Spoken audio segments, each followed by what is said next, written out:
नमस्कार विद्यार्थियों,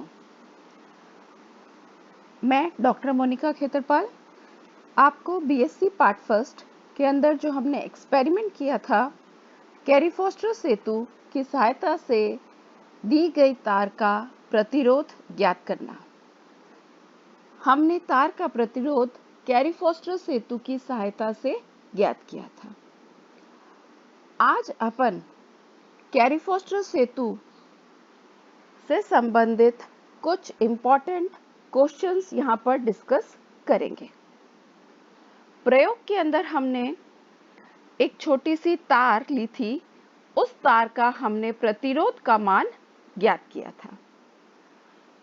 तो मेरा पहला प्रश्न है, कैरी-फॉस्टर सेतु क्या है?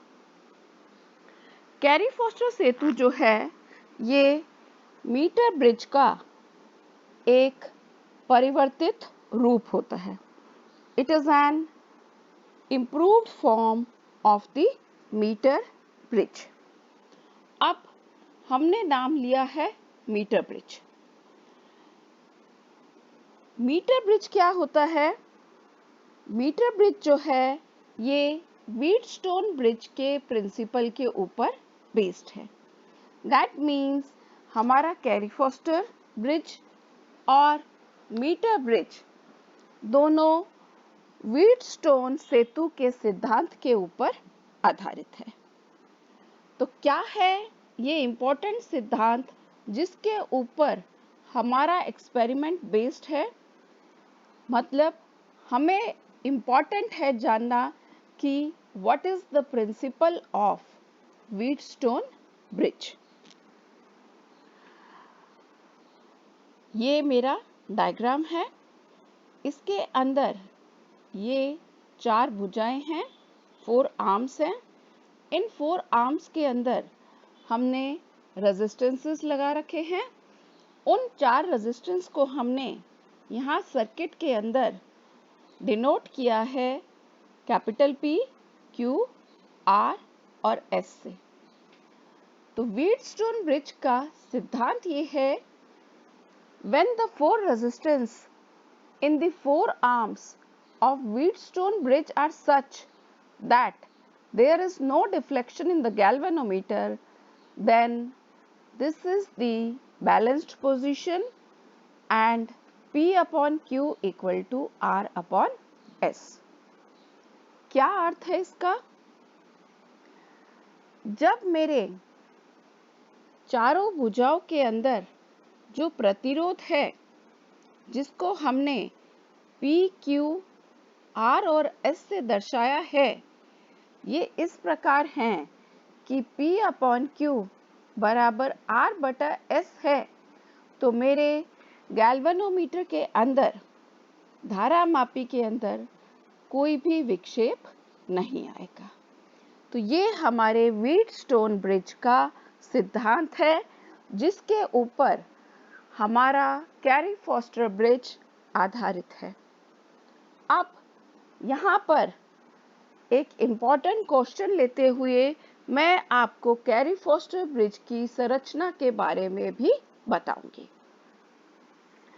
कैरी-फॉस्टर सेतु में, जैसा कि यहाँ आप चित्र में देख सकते हैं, 1 मीटर लंबा एक तार होता है। ये मेरा तार है, 1 मीटर लंबा ये तार होता है। इसको हमने लकड़ी के एक पट्टे पे लगाया हुआ होता है। यह जो तार है, ये ज़्यादातर यूरेका या मैग्नन का बना हुआ होता है। अब इस तार के दोनों, ये जो तार है, दोनों एंड्स पे यहाँ पर फिक्स्ड है।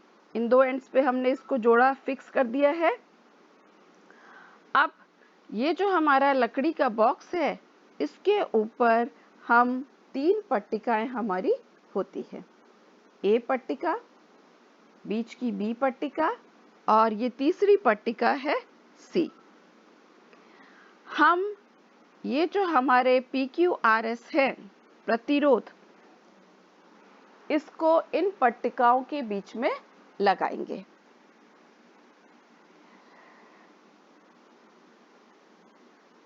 पहले ए पट्टिका पर डेसी रेजिस्टेंस बॉक्स लगाया जाता है और यहाँ जो दूसरी अंतिम पट्टिका थी सी, इसके ऊपर हम कॉपर की स्ट्रिप लगाते हैं और ए और सी पट्टिका के मध्य एक लेक्लेंची सेल, उसको कुंजी के द्वारा हम सी बिंदु तक जोड़ते हैं और परिपथ के अंदर धारा प्रवाहित करने के लिए ये हमने सेल लिया है, कुंजी लगाई है। यहाँ पर हमने धारा नियंत्रक RH का भी इस्तेमाल किया है। अब ये जो हमने धारा नियंत्रक रियोस्टेट काम में लिया है, what should be the order of magnitude of rheostat? जो हम धारा नियंत्रक काम में ले रहे हैं, यहाँ पर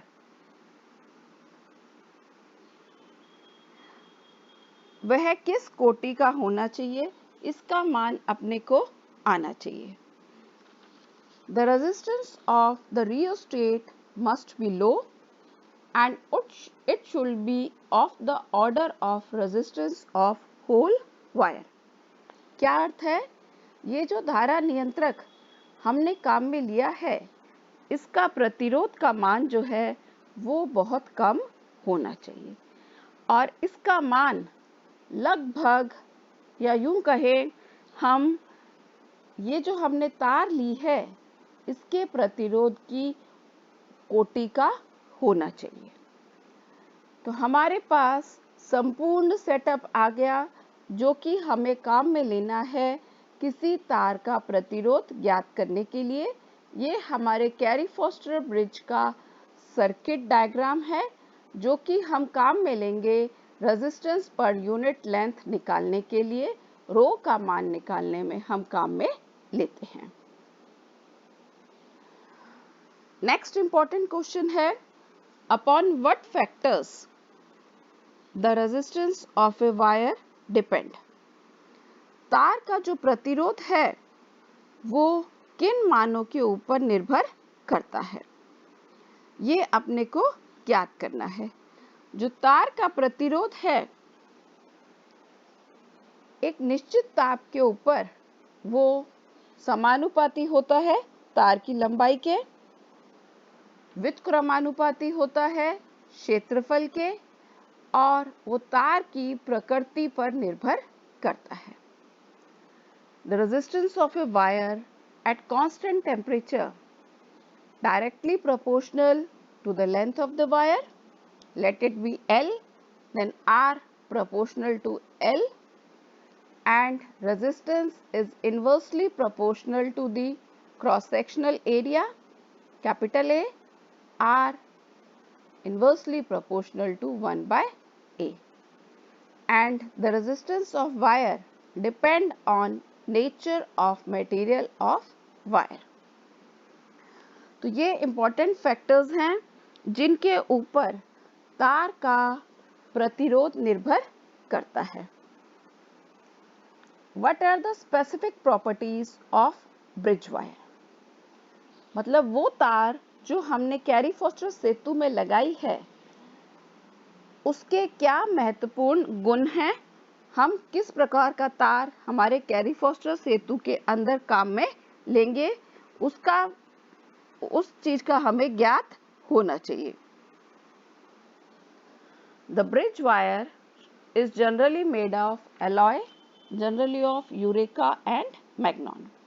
मैंने पहले भी बताया है कि जो ब्रिज वायर हम काम में ले रहे हैं वो या तो यूरेका की है या मैग्नॉन की है, और ये जो अलॉयज हमने काम में लिए हैं इनका स्पेसिफिक रेजिस्टेंस बहुत हाई होता है और टेम्परेचर कोएफिशिएंट ऑफ रेजिस्टेंस लो होना चाहिए। अब इस क्वेश्चन के अंदर मैंने एक इम्पॉर्टेंट वर्ड यूज किया है, स्पेसिफिक रेजिस्टेंस। तो आगे बढ़ने से पहले हम जानते हैं that what is specific resistance. Specific resistance क्या होता है, विशिष्ट प्रतिरोध क्या होता है। अभी हमने बताया था that resistance of a wire directly proportional है L के, इन्वर्सली प्रोपोर्शनल है A के।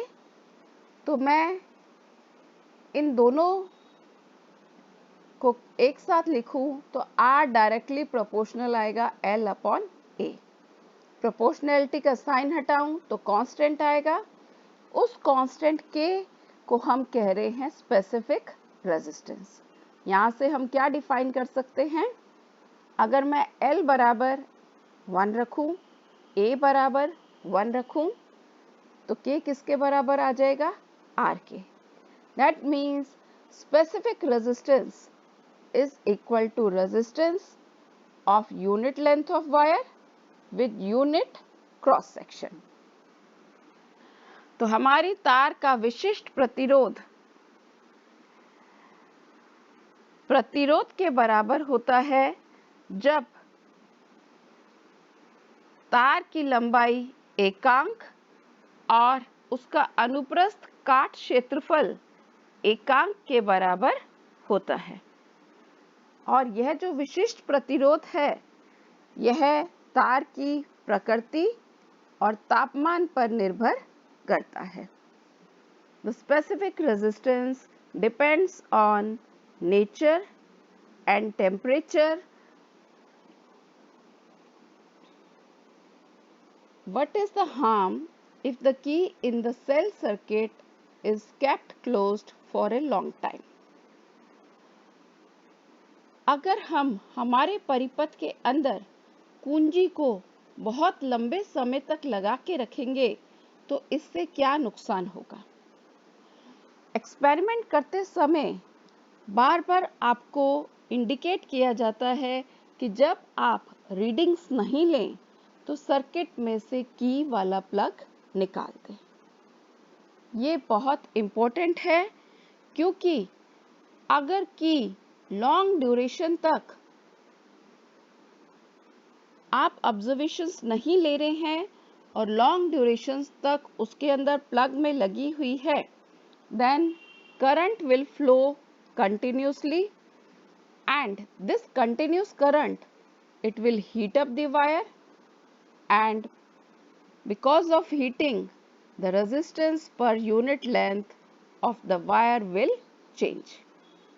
That means हमारी observations जो हम ले रहे हैं वो गलत आएंगी। रो का मान जो हम निकाल रहे हैं वो हमने की अननेसेसरी लगा रखी है बहुत लॉन्ग ड्यूरेशन के लिए और उसकी वजह से वायर्स हीट अप हो गई हैं, तो हम R/L की प्रिसाइज रीडिंग नहीं ले पा रहे। तो हम इस बात का विशेष ध्यान रखें कि जब हम ऑब्जर्वेशंस नहीं लें तो हम सर्किट के अंदर से की निकाल दें। When is Carey-Foster bridge most sensitive? जो हमारा कैरी-फोस्टर सेतु है ये सबसे अधिक सेंसिटिव कब होता है?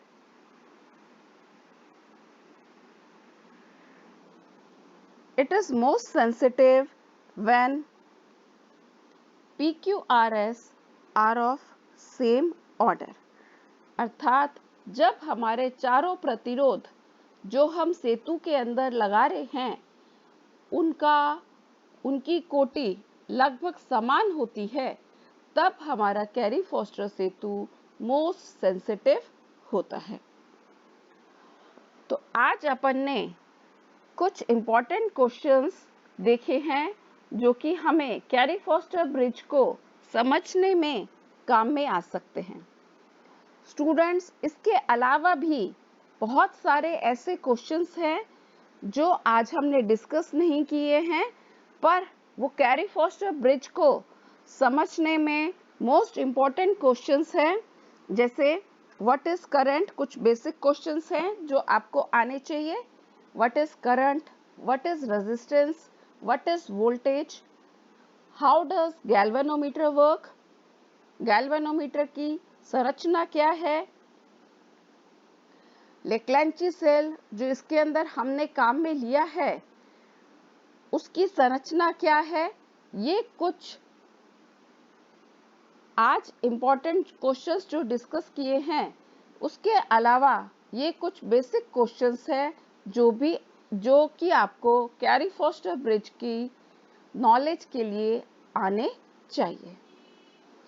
Thank you students for watching.